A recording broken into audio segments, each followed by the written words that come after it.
नमस्ते। आशा की बैठकी में आपका स्वागत है। दोस्तों, आज मैं एक बहुआयामी व्यक्तित्व की धनी और ओजस्वी वक्ता, समाजशास्त्री और संवेदनशील लेखिका डॉक्टर स्वाति तिवारी की एक सामाजिक कहानी सुनाने जा रही हूँ। कहानी का नाम है बूंद गंगा जल की। तो सुनिए कहानी बूंद गंगा जल की। इस बार हरिद्वार जाना है, यह सोच लिया था। बाबूजी का अस्थि कलश भी वहीं गंगा जी में प्रवाहित करना है। इसी बहाने तीर्थ भी हो जाएगा और 3 साल से रमिया बुआ से नहीं मिली थी, सो उनसे भी मिलना हो जाएगा। ये पहले तो देवर जी को भेजना चाहते थे, पर मेरे समझाने से चलने को तैयार हो गए थे। ससुर जी का गंगा मैया के प्रति विशेष लगाव था। उनकी आस्था हरिद्वार के प्रति कुछ ज़्यादा ही थी। अब उनकी अस्थियों को भी वहीं विश्राम देना था। हर की पौड़ी पर पहुंचकर मन श्रद्धा, आस्था, ईश्वर, धर्म जाने क्या क्या सोचने लगा था। स्वाभाविक भी है, हर की पौड़ी पर संध्या कुछ अलग ही रंग में उतरती है, जो वातावरण में आस्तिकता भर देती है। बड़े से बड़ा अधर्मी भी यदि इस सांझ की वेला में स्नान करके गंगा मैया को ध्यान से देखे तो बदल जाएगा। नास्तिक एक ही डुबकी के बाद आस्तिक होते तो मैंने भी देखे हैं। स्नान पूजा के बाद हम आरती के लिए फूलों के दोनों खरीद कर दिया बाती के समय का इंतज़ार करने लगे। समय कुछ ज़्यादा था, सो पूड़ी और सागर का टुकड़ा खरीद भिखारियों को अन्नदान के उद्देश्य से मैं 5-5 पूरी पर सूखा आलू का साग रख कर बांटने लगी थी। 20-25 लोगों को देते देते सांझ अपने पूरे रंग के साथ उतर आई। अचानक सहस्त्र दीप जल उठे, जो गंगा जल में प्रतिद्वंदित हो द्विगुणित होने लगे। पुजारियों का संवेद स्वर जय गंगा मैया गूंज उठा, जिसका मतलब था आरती शुरू होने वाली है। टोकरे में अभी भी 10-12 पुरियाँ शेष थी। हमने सोचा किसी एक को ही देकर आरती में शामिल हो जाएं।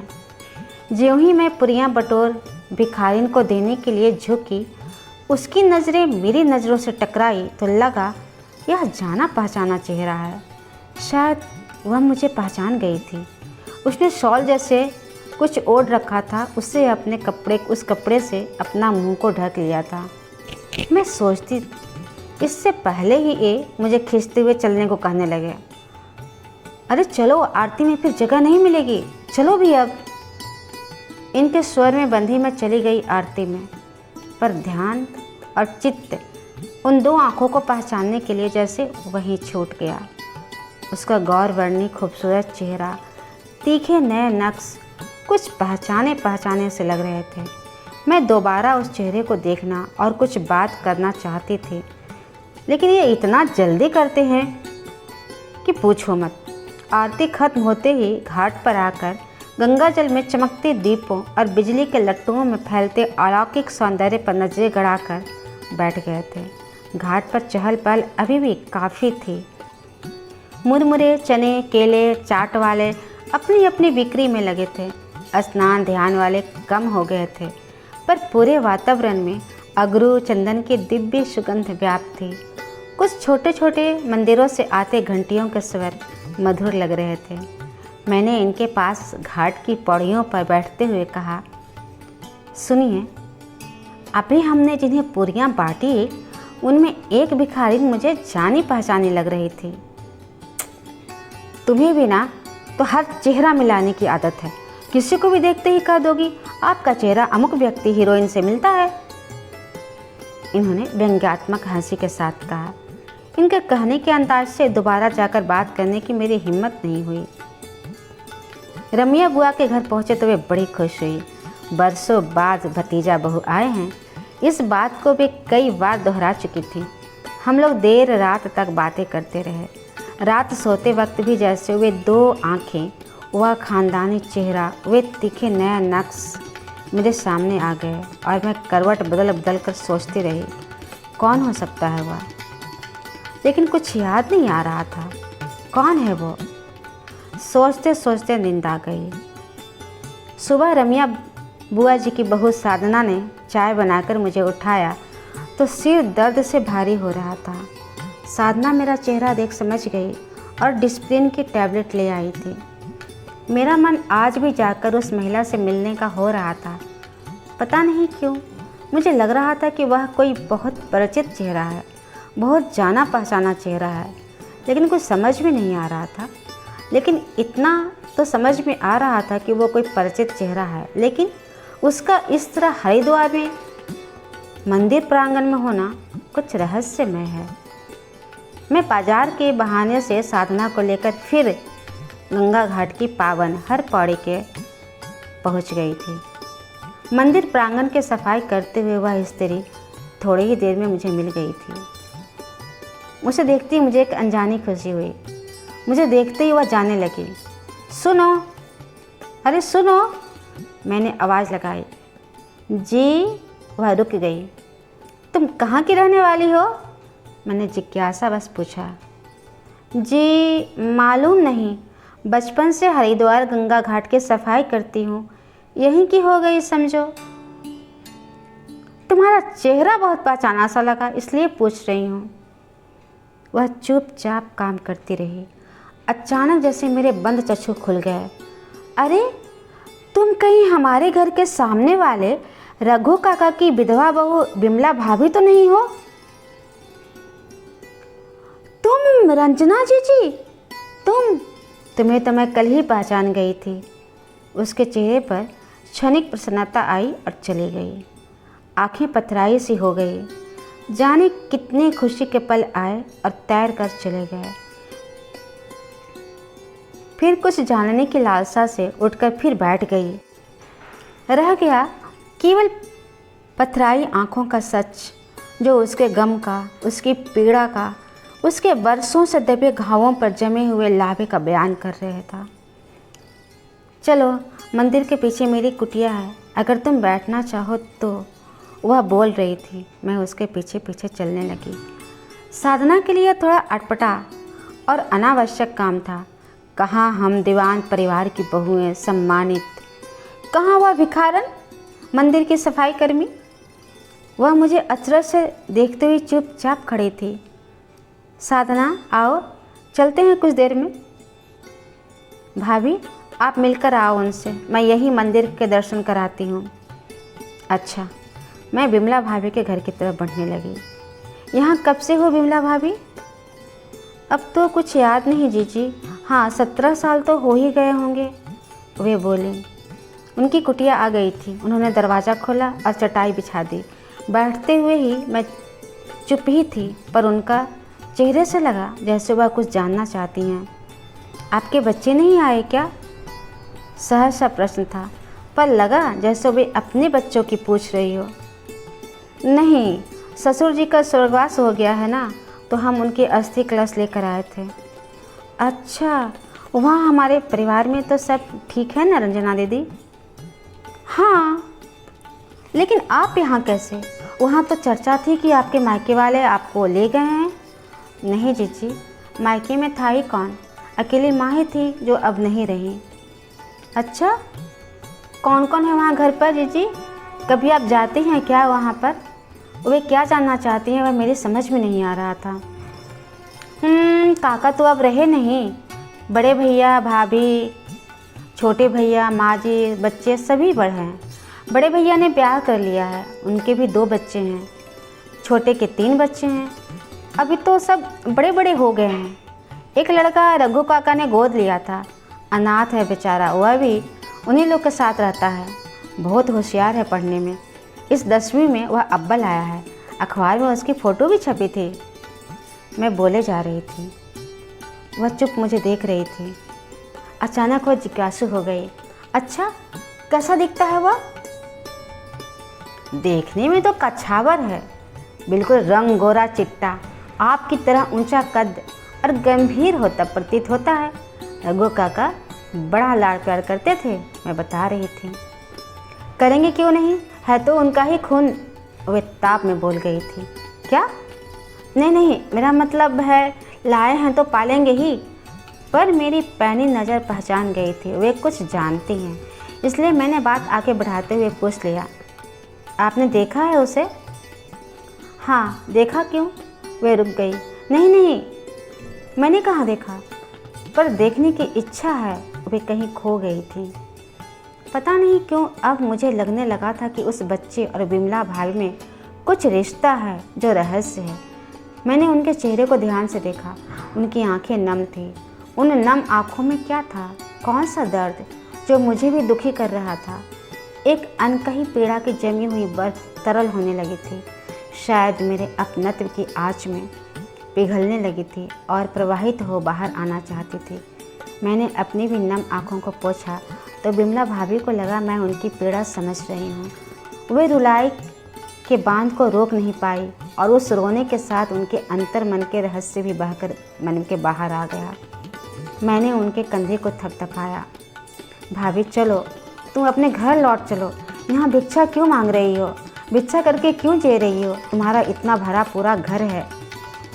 नहीं जीजी, भिक्षा पर नहीं, मेहनत करती हूँ मैं, मेहनत से खाती हूँ।